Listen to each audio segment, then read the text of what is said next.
యెషయా గ్రంథము 43వ అధ్యాయము.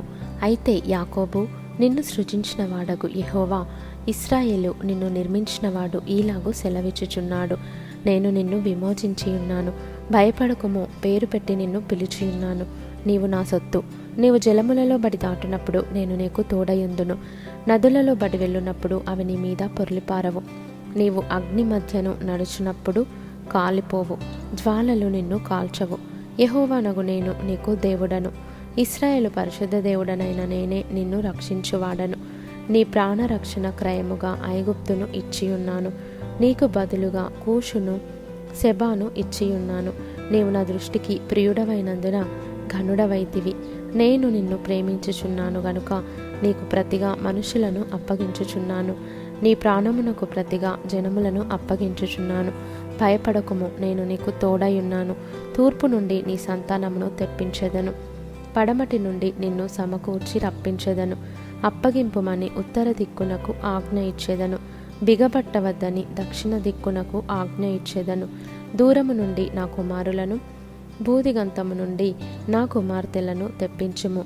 నా మహిమ నిమిత్తము నేను సృజించిన వారిని, నా నామము పెట్టబడిన వారినందరినీ తెప్పించుము. నేనే వారిని కలుగజేసి తిని, వారిని పుట్టించిన వాడను నేనే. కన్నులుండి అందులైన వారిని, చెవులుండి బధిరులైన వారిని తీసుకొని రండి. సర్వజనులారా, గుంపు కూడి రండి. జనములు కూర్చబడవలెను. వారిలో ఎవరు ఇట్టి సంగతులు తెలియజేయుదురు? పూర్వకాలమున జరిగిన వాటిని ఎవరు మాకు వినిపించుదురు? తాము నిర్దోషులమని తీర్పు పొందునట్లు తమ సాక్షులను తేవలెను, లేదా విని సత్యమే అని ఒప్పుకొనవలెను. మీరు తెలుసుకొని నన్ను నమ్మి నేనే ఆయననని గ్రహించున్నట్లు మీరును నేను ఏర్పరచుకొనిన నా సేవకుడును నాకు సాక్షులు. నాకు ముందుగా ఏ దేవుడును నిర్మింపబడలేదు, నా తరువాత ఏ దేవుడు నుండడు. నేనే యెహోవాను, నేను తప్ప వేరొక రక్షకుడు లేడు. ప్రకటించిన వాడను నేనే, రక్షించిన వాడను నేనే, దాన్ని గ్రహింపజేసిన వాడను నేనే.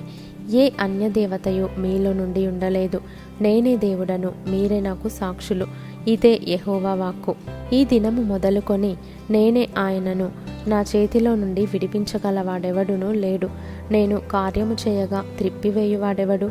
ఇశ్రాయేలు పరిశుద్ధ దేవుడును మీ విమోచకుడునైన యెహోవా ఈలాగు సెలవిచ్చుచున్నాడు. మీ నిమిత్తము నేను బబులోను పంపితిని. నేను వారినందరినీ పారిపోవునట్లు చేసేదను. వారికి అతిశయాస్పదములగు ఓడలతో కల్దీయులను పడవేసేదను. యెహోవానగు నేనే మీకు పరిశుద్ధ దేవుడను, ఇశ్రాయేలు సృష్టికర్తనగు నేనే మీకు రాజును. సముద్రములో త్రోవ కలుగజేయువాడును, పడిగల జలములలో మార్గము కలుగజేయువాడును, రథమును గుర్రమును సేనను శూరులను నడిపించువాడునగు యెహోవా ఈలాగు సెలవిచ్చుచున్నాడు. వారందరూ ఏకముగా పండుకొని లేవకయుందురు. వారు లయమై జనుపనార వలె ఆరిపోయిరి.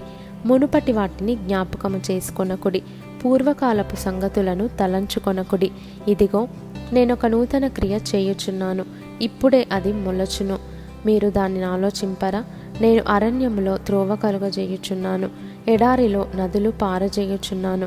నేను ఏర్పరచుకొనిన ప్రజలు త్రాగుటకు అరణ్యములో నీళ్లు పుట్టించుచున్నాను, ఎడారిలో నదులు కలుగజేయుచున్నాను.